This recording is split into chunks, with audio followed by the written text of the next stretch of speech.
Use as much of the left one as you can, still trying to get that full range of motion.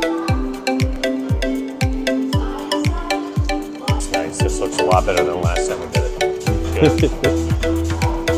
It's much smoother. Good. A little slower, controlled on the way down. Nice.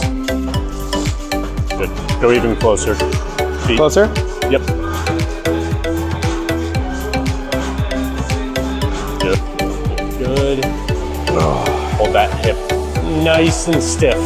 Okay. Stabilize your knee a little bit.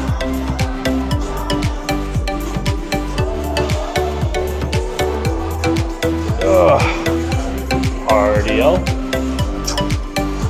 Catch. Stiff. Try to stick it a couple seconds.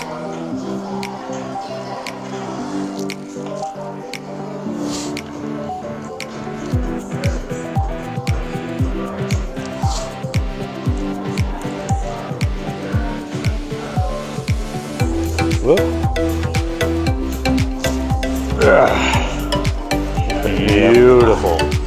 On your RDL, I want you to like literally think you're kicking back with that one leg. Yeah. It'll help your hinge a little more.